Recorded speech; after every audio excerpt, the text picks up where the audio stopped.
Welcome to the Inspired Living with Autoimmunity podcast, the podcast for high achievers who want to stay sharp, focused, and full of energy despite their diagnosis. With your host, National Board Certified Functional Medicine Health Coach, Julie Michelson, where Julie helps you take your power back from autoimmunity. And now here's your host, Julie Michelson.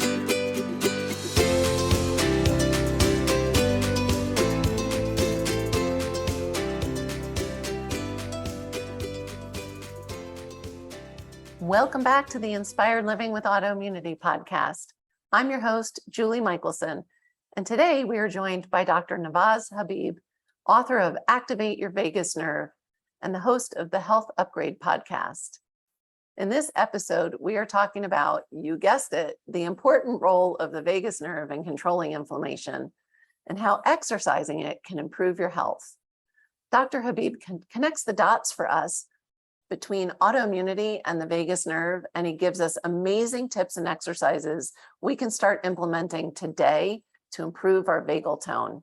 Dr. Habib, welcome to the podcast. It's an honor to be here. Thanks for having me.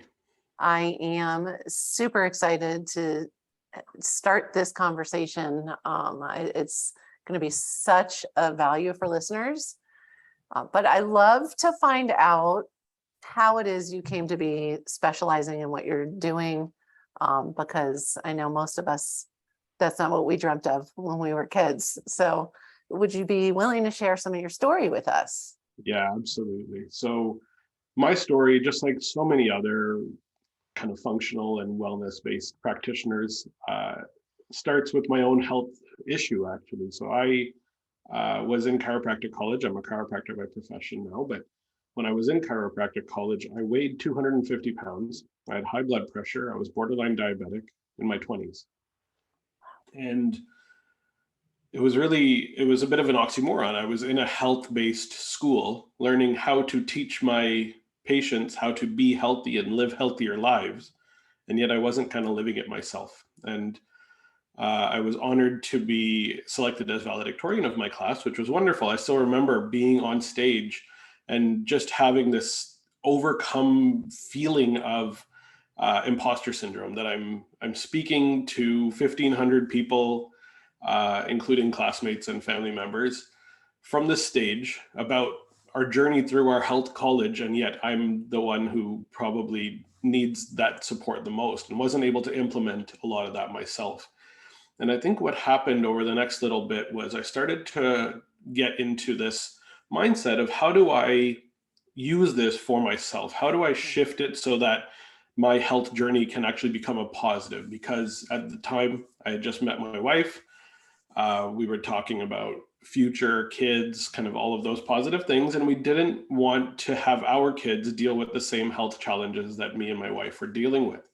And so we started to go on this journey of figuring out, how do I get the weight under control? How do I address the blood sugar issues? How do I address these challenges? And it was a bit of a discovery process. It took a little time to go through the calorie counting and the changing my diet to this and that. And then I realized that it just wasn't working the way that I was hoping for. And it was because the focus wasn't on what I needed to be focusing on. Fast forward a little bit, and I was in a chiropractic office working as an associate. I was in a spot that I'm rarely in, at a time that I'm rarely at that clinic. And a gentleman walks into the office and says that his wife was in a car accident, that she needed chiropractic care, that he himself was a chiropractor but didn't practice chiropractic anymore. And I said, well, what else does a chiropractor do? I'm a chiropractor. Like, what else could I possibly do? And he said, I practice functional medicine. And my mind was like, what is this? Tell me about this. I started having a conversation with him. I met this gentleman multiple times in the morning. He would meet me. We would sit down at a coffee shop and just chat for an hour, hour and a half. He was very generous with his time. And he introduced me to this thought process that rather than trying to get away from the diagnosis and the disease, I needed to start looking at health in a holistic sense, and that being healthy was different than not just having those diagnoses and those diseases. That gentleman's name is Dr. Sachin Patel. And it was just the most opportune moment, because he actually lived in the building that I was working in. And so Wow. it was one of those amazing experiences. I've goosebumps just telling the story. I have goosebumps just listening to it. And Sachin was really the catalyst to help me figure out what I needed to do. And once that shift happened, I ended up losing 75 pounds, got rid of all of my health struggles. I changed my diet, my lifestyle, my health became my absolute focus. And I haven't looked back since. I knew that there was a connecting point here and that I needed to share this with as many people as I possibly could. And that's what led me into the realm of functional medicine, because I just needed to get more people to understand what health truly is. And this is why we're doing the podcast, right? Is so that we can reach those people. And I do think, that's, I love working with my one-on-one clients and working at the clinic. And, but my biggest goal in life is for nobody to be stuck at that place I was, or you were, before we knew, right? Yeah. Everybody should know what's available. And I love this reinforcement of, there's health isn't just the absence of disease. And so many just don't know what true wellness can feel like. So I love that. What an amazing story. I'm so glad I asked. And it's the pay it forward, right? It is, Like absolutely. that's, so we're going to talk about vagus nerve today and how it connects with autoimmunity. And like I said, when we jumped on, I'm so excited. It's a topic that's come up before on the podcast. But people can't hear about it enough. And B, I'm excited to deep dive and have you really connect the dots for us on, we hear it's important. Yes. But then I have 20 questions of why, how. So let's just start at the beginning. Why are we talking about vagus nerve on an autoimmunity wellness podcast? Yeah, absolutely. And the vagus nerve is something that I think has come up more recently in people's social Radar. media streams and, Yep. and kind of what they're looking at. And it's exciting because I'm actually able to help people understand this is that connecting point. This is how each one of these different dots is connected. So the vagus nerve is our 10th cranial nerve. We have 12 pairs of cranial nerves. These are primarily the nerves that actually support function of the head and all of our senses in and around our cranial cavity, our head cavity. The vagus nerve is the only nerve out of these 12 pairs that actually leaves the head cavity. But what's crazy about it is it doesn't just leave. It then goes and connects to essentially every other organ within the entire body. And it's crazy what we can talk about. And so that's literally why it's called the vagus nerve. Its root word is vague or wandering, meaning it goes everywhere. And so with this particular nerve, it comes out of the brainstem and goes down through the neck. It sends a branch to the ear, something we can talk about a little bit down the road. It sends a couple of branches to the muscles of the airways in the neck. So the pharyngeal and laryngeal branches of the vagus nerve go to the muscles of the airways at the back of the throat. And then it goes down alongside the carotid artery and jugular vein. So it's literally within the carotid sheath. And we have one on each side. We have two vagus nerves, just a fun little side note for everybody. We don't have just one, we have two. Right. And these two connect together in the thorax. They go down into the chest area, and then they kind of blend and mesh together to work together, and they connect to the esophagus, the heart, the lungs, continue on down through the diaphragm. They don't connect to the diaphragm, but they go through it, and that's going to be an important one as well. And then almost every single organ in the abdomen has a connection to the vagus nerve. It innervates directly to the stomach, pancreas, liver, gallbladder, small intestine, large intestine, kidneys, spleen, you name it. Every organ is somehow connected to the vagus nerve. And so it's really important to understand how important it is. It's coursing alongside your carotid artery and your jugular vein. So it's probably an important structure because those are the two blood vessels that take the blood to your brain. And it's also then connected to so many different things. So is it controlling all of those organs, or is it sensing what's going on and what's going on there? And so we can dig a little bit deeper into the function of the vagus nerve for sure. Amazing. And I always love learning. This is why I love having these conversations. I love that, just the visual that you just gave us of, exactly where it is going, and we'll get into more of what it is doing. I had the aha moment. I don't know if you saw me kind of giggle. I'm like, oh, that's why all the, gargling, humming, singing, makes so much sense now that I can visualize, even though I knew it was right there. I just, so, and we'll get to some of that, I'm sure, later as well. So, okay, it's touches every organ, right? Yes. And let's how does that control inflammation? When I talk to people about autoimmunity, or I'll have people come and say, well, I don't have autoimmunity, but I have X, Y, or Z, can you help me? I'm like, well, yeah, because it's all inflammation. It's all, there is not a chronic illness you can name that's not driven by inflammation. And so connect those dots for us, if you will, between the vagus nerve or nerves and inflammation. How does it play? Perfect. Yeah. So a couple important things as we lead into that area. Mm-hmm.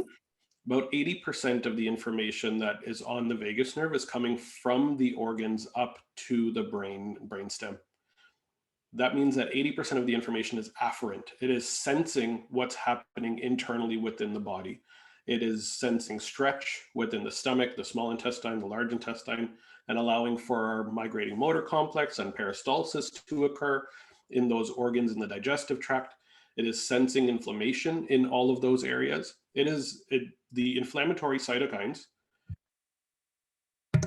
that become present in every single one of these organs when inflammation is present are sending signals to the endings of the vagus nerve, and that information is being relayed up to the brain stating, hey, we have inflammation here, we have something going on here, we need to look into this a little bit.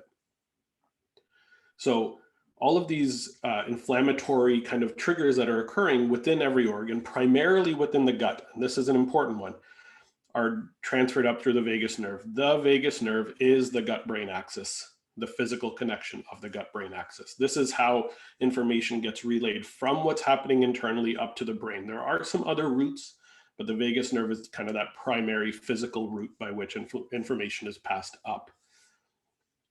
When it gets up there, we process, we say, okay, we've got some inflammation here, we've got nothing going on there, so let's spend a bit of time and effort trying to shut down inflammation in X particular organ. And that information is again relayed through the vagus nerve on the efferent pathways, meaning from the brain down to the organs. And those efferent pathways send out something called acetylcholine. Acetylcholine is the primary neurotransmitter, and in fact, the only neurotransmitter used by the vagus nerve. And acetylcholine sends out the signal to the inflammatory cells, the immune system cells within all of these organs, including macrophages within the gut, the Kupffer cells in the liver, to particular macrophages within the pancreas, the microglial cells within the brain. So it also connects upwards into the central nervous system, to osteoclasts in the bone, and it sends a signal saying, we don't need you to be so inflammatory, we need you to shut it down. Essentially, it tells it to put the brakes on. If we think of it in a very simple way, inflammation is like an accelerator. We need it at certain times. You push the accelerator and we need to go. In those acute scenarios, wonderful, let's go for it. But what happens if you're pushing the accelerator and your brakes are not working? Can the accelerator and the movement of the car become dangerous to those around you if you can't slow it down? That's what happens when inflammation becomes chronic and uncontrolled. And so the job of the vagus nerve is to control and slow the information. The vagus nerve is the brakes to the inflammatory pathway. And that happens in every single organ. And so it sends out this signal physically through the vagus nerve to all of these organs, but also through the splenic nerve. It connects through a different branch to the spleen, where that signal is then amplified throughout the entire body through spleen, essentially creating the signal saying we need acetylcholine to go to all of these different organs and to shut down inflammation. We don't need the inflammation to be so high. So you can imagine when the vagus nerve is not working well, it's almost like that brake line is cut or your brake pads are wearing down. You're not able to control the inflammation, and so the inflammation level goes up. This is common in rheumatoid arthritis or Crohn's or colitis. This is common in psoriasis and eczema as well. We see that uncontrolled inflammation then leads to these autoimmunity-based issues, Hashimoto's and whatnot. And what we need to do is to lower that inflammatory threshold, to lower the inflammation overall, and to allow for our inflammation levels to become controlled and put on the brakes to allow us to function at a really high level. So important. As you're saying all of this, I'm thinking, okay, so in theory, would it make sense then to say once somebody experiences chronic inflammation to the point that they've received an autoimmune diagnosis, you can just assume, I hate that word, that the vagus nerve isn't working top of its game? Yeah, just like every other functional practitioner, the word assume is terrible. And I know, it's horrible. We'll say presume. Can you presume? Exactly. We can presume that there is something that is not working in that control section, that the vagus nerve is just not able to send out the signaling that it needs to, that vagal tone may be reduced, that the nerve is just not working as well as we want it to be working.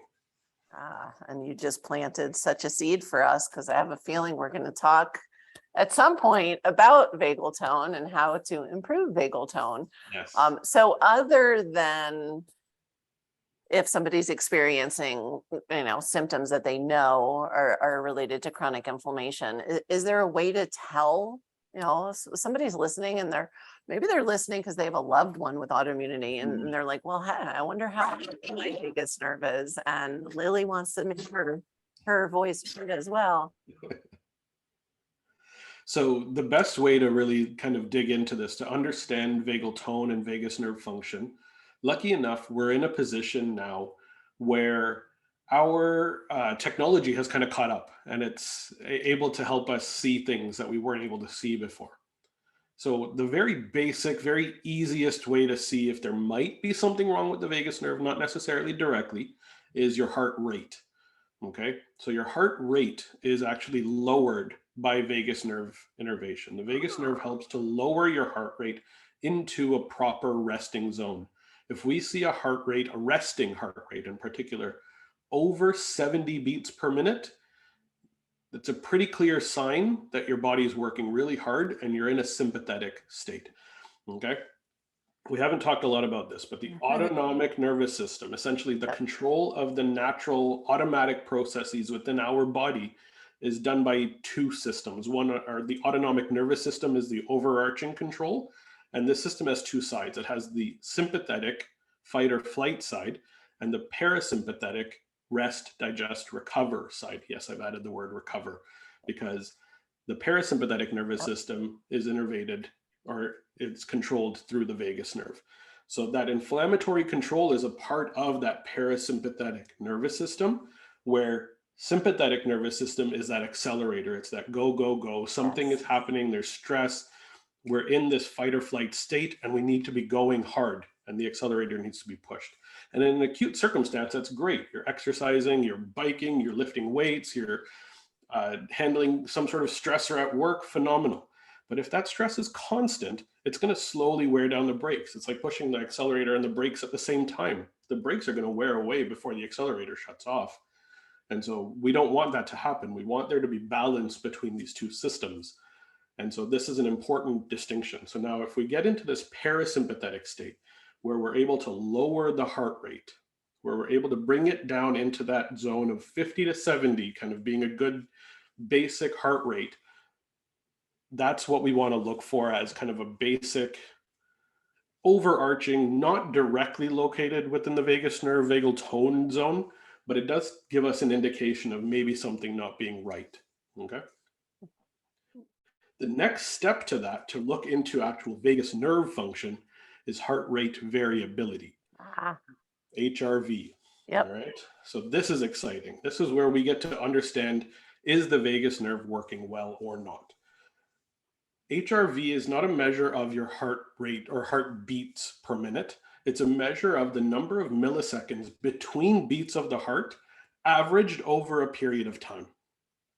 Okay, so we need time to be able to experience what your HRV really is. Right. The measurement is not in beats per minute, but rather in milliseconds. What this is essentially measuring, in the most basic sense, is it's measuring, is your heart more of a metronome, or is it able to be resilient and handle changes that are occurring? The key is we don't want the metronome. We want to have resilience. We want to have movement. The higher your heart rate variability, the more healthy your vagus nerve is. The more metronome your heart is, the slower, the lower your heart rate variability is, the more sympathetic activation is going on. So that's a direct sign of vagus nerve function. By a long shot, there's no question, HRV is the best measure of vagal tone. I love that. And do you have favorite devices that you recommend people use to get favorite accurate? Devices. Yeah, me too. I'm wearing one right now. I've got Me my too. Oura Ring. I love it. Oura Ring Yep. is my absolute go-to favorite, no question. Okay. If you don't love rings, and there's other options. Whoop Band is Whoop quite is good good. as well. Yep, I have one of those Measures as on the well. wrist. I find finger measurements to be a little bit more accurate, but any kind of sense of HRV is pretty good for the most part. And there's good research studies showing that these wearable devices, whether it's the Apple Watch, Whoop Band, there's a finger sensor called the Elite HRV, which is a great tool, and Oura Ring, they're all quite good in the 90% accuracy rate for any one of these devices. Oura Ring is my personal favorite. Mine as well. I've had all three generations, so I'm an early adopter. Yes, very much. And I always say to people, so I'm curious how you, and that's the thing, right? I totally agree. The first two out of my mouth would be Aura and Whoop, especially if we're talking about HRV. But I love that you brought in, you can use your Apple Watch. It doesn't have to be perfect. You're looking at trends, you're looking at averages. And then in the work I'm doing, we're looking at changes, right? Yes. We're looking at, did you reintroduce a food and all of a sudden your HRV tanked and your heart rate is higher, then we know you may not feel inflamed, but something's going on. And so these tools are amazing. Yeah. If for nothing else, I love these tools just simply for their feedback mechanism, just for giving you information as to what's happening trend wise. You said that right word, and it's about the trend. It's not about the number. It's not saying, hey, my HRV is 84. Yesterday was 82. I'm doing much better. That's not exactly what we're looking for. We're looking for, if you were in the 16, either one of those numbers, I would say it would be pretty good. That's the other thing, people say when they first gain out, well, what do I want? What's my target? I'm like, no. Let's just see where you are. And then we want to be, increasing. Absolutely. That's absolutely correct. And you'll notice, and you've got years of data, just like I do on my Oura Ring app. I know I can tell you within a few points now, when I wake up, within a couple of points, what my HRV, what my readiness score, what my sleep score are, I can tell you pretty accurately. I'm about 80%, 85% accuracy in terms of being within a few numbers. And what's really cool is when you get sick, obviously you never want to, but what's really cool is your ring will tell you really quickly and say, hey, your readiness is at 47 right now. It's because your HRV is at 16. You want to do something about this. You're on a trend downwards. Get sleep, get rest. Don't push yourself. You need to try to put yourself into that parasympathetic state so you can fight whatever is going on. Yeah. And we're talking about this for overall wellness and related to inflammation and improving health. Elite athletes are using it to know, today's the day to really hit my workout. And today, Exactly. even though it's on the calendar, today's the day not to work out so hard. Yeah. So really, really useful tools. So, okay, we're educated. We understand the importance of the vagus nerve. You mentioned vagal tone, so now we're tracking, and we get our aura, and we're like, ooh, instead of 82, my HRV is 6. Yeah. Although I hope no one's is ever that low. What do we do? How can we? And I actually think everybody everywhere, even if you have a great HRV, there's no downside to improving vagal tone, right? And giving some love to the vagus nerve. No question. What are some things that we can do? Yeah, this is a great question. And this is really where we can take action. And the best news here is about 99% of what you can do is entirely free. Yes, Nothing this is like one of the anything. only areas of wellness too that's true, that is actually true. Yes. And I love it because once you realize why you're doing it and what the kind of intent behind these exercises and these tools are, and specifically which branches of the nerve you're then affecting, then you know that you're creating change within there. And you can actually semi-measure this out and see how quickly you can get into these states. And so let's talk about particular branches that we can address. And you mentioned a couple already, which are the gargling, the gag reflex, the humming, the singing, activating the laryngeal and pharyngeal branches of the vagus nerve. So these are motor nerves, essentially. These are the motor branches of the vagus nerve that go to muscles to actually control what's going on within those muscles. Now, the pharyngeal branch goes to ensure that our airway at the back of our throat remains open and strong and patent. That's what we really need to do. A lot of people suffer from things like sleep apnea or some sort of loss of pharyngeal muscle tension during the night, more often in the night, but it can happen during the day as well. And so that compression or that weakness in that vagus nerve branch can lead to the collapse of the airway, leading to sleep apnea. Okay. So this is an important factor. If somebody is diagnosed with sleep apnea or something along those lines, even if it's like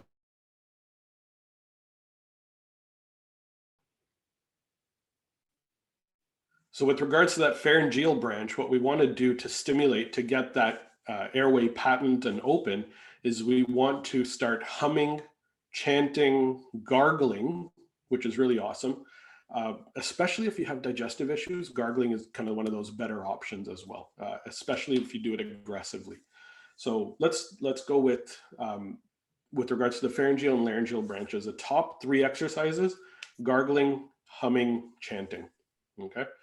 With regards to gargling, what you want to do is, I have my patients keep a glass by their sink. I have them put a little water in when they're brushing their teeth in the morning and the evening. Make this a simple habit that's tied to brushing your teeth. Ideally, you're doing that a couple times a day already. So now we can just add a couple minutes on top of that. What you want to do is just take some water in the cup. You can, if you would like, add a little bit of salt to that. It does help to break up some of the mucus at the back of your throat, help to release some of the tension back there. And what you do is you take a sip and you hold that sip in the back of your throat and you gargle as hard as you physically possibly can. So essentially what's happening is you're activating your pharyngeal branches to ensure that the water stays there. You're activating your laryngeal branches because you're making sounds through the laryngeal branch, and you're hoping not to aspirate that water into your lungs as well. Yes, you are. So essentially you're using a bunch of different nerves to help activate that particular or those particular branches of the vagus nerve. If you do this continuously over time, you should see some pretty positive changes both in your inflammatory challenges and in your breathing. And we'll talk a little bit about breath in a second. But those pharyngeal branches and laryngeal branches are one of those best ways to hack this nerve and ensure that it is functioning at a really high level. Okay. I love that. It's quick. It's quick, it's easy, and it's free, right? I mean, I know Exactly. And to know that it's working well, what you're looking for is to see if you're tearing from your eyes. So if you're gargling hard enough that you're starting to tear from your eyes, that means that you've got enough stimulation in the brainstem that all of the nuclei of the vagus nerve are being turned on, and that there's actual electrical activity happening within those areas. So you know that you've turned on enough of the brainstem to get you really able to increase your vagal tone.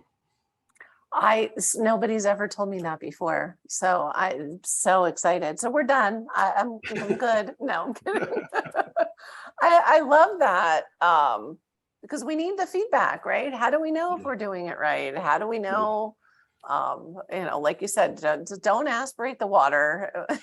we all, and don't overthink it either, people. Like, don't go in, we all can gargle. Like, it's not, so I wouldn't be particularly concerned, but I have never heard that amazing tip of you want to make sure you're tearing up.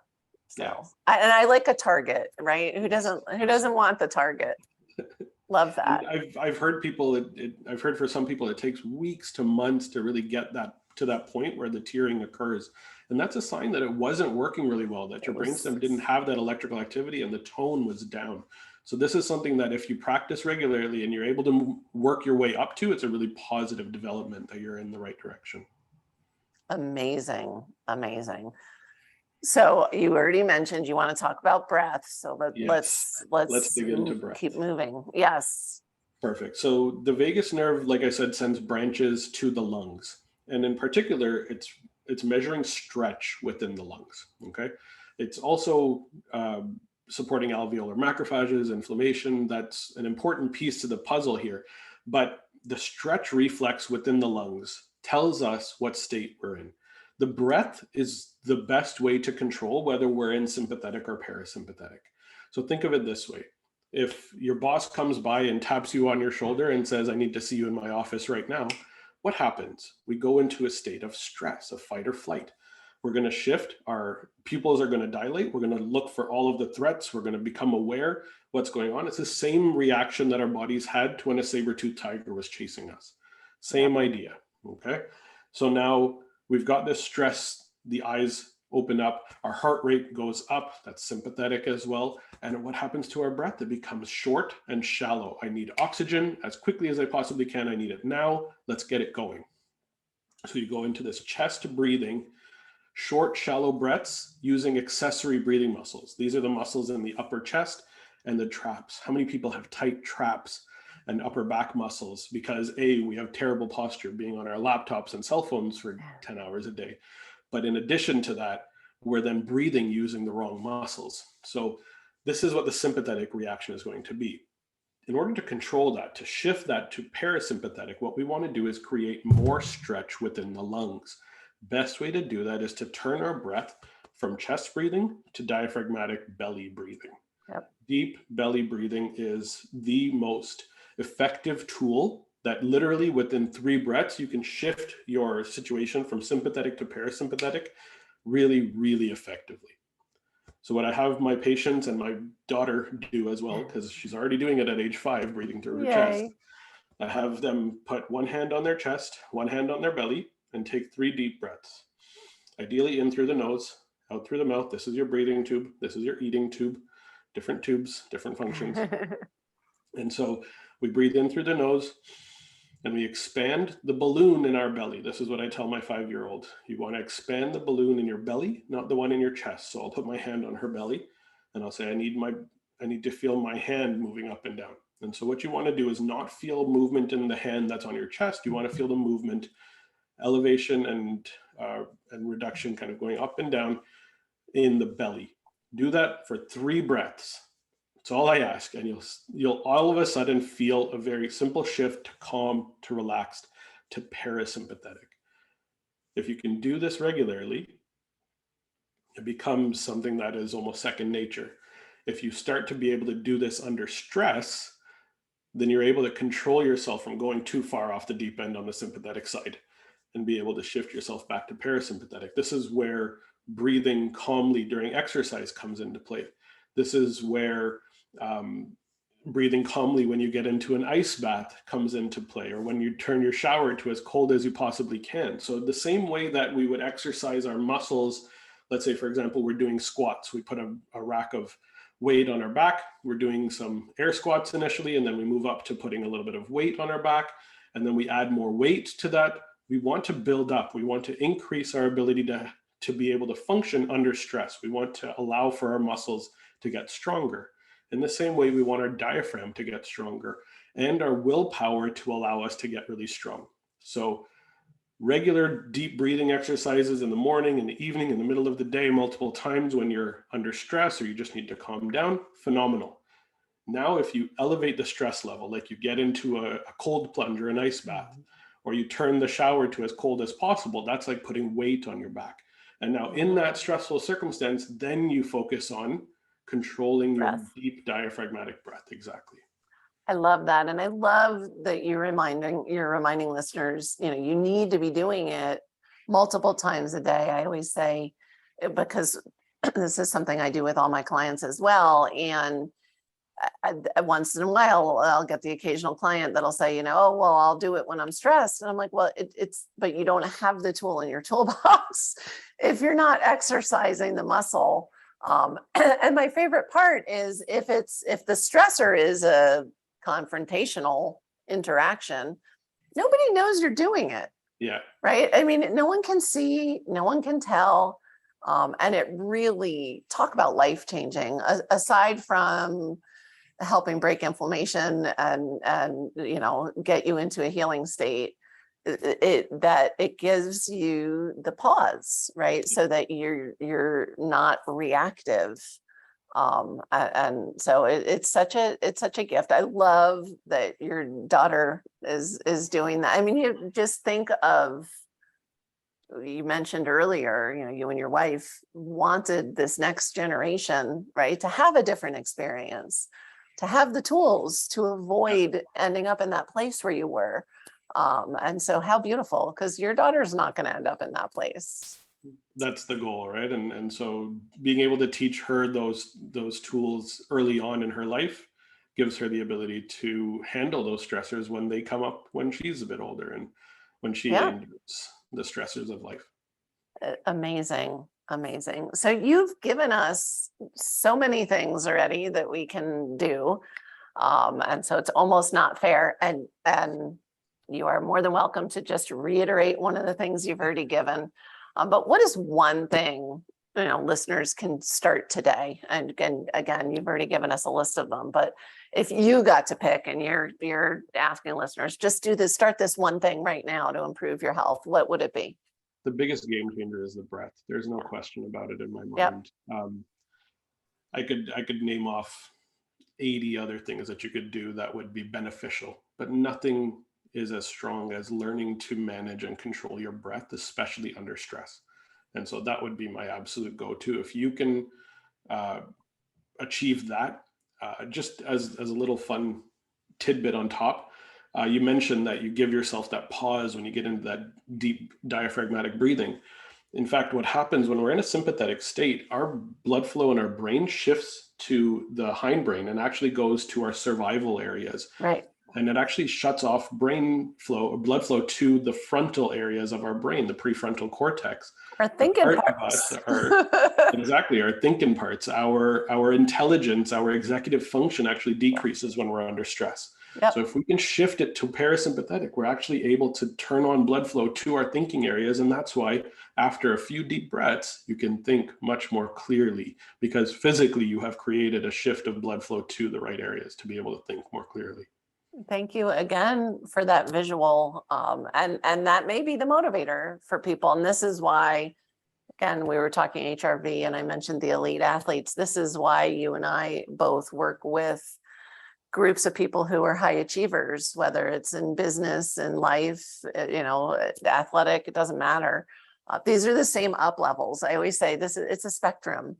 Yeah. Right. What we're doing to heal on one end, we're doing to just continue to up level our performance on the other, which just up levels life in general. So amazing tips For people that listen, while they're walking or driving, or like I do while they're busy, where's the best place for listeners to find you? Yeah, I'm on social media, primarily on Instagram. Just look up Dr. Navaz Habib. And if you're interested in more tips, because I've done a ton of research on what helps to increase the vagus nerve tone, check out the book. It's called Activate Your Vagus Nerve. It's been out for a few years, but a lot of the research is very accurate, up to date, and there's new tidbits coming along all the time. So you can follow on Instagram to learn more. Amazing. Thank you so much for everything you've shared with us today. It's my absolute pleasure. For everyone listening, remember you can get the show notes and transcripts by visiting inspiredliving.show. You get all those links to the books, links to Instagram, websites. I hope you had a great time and enjoyed this episode as much as I did. I will see you next week.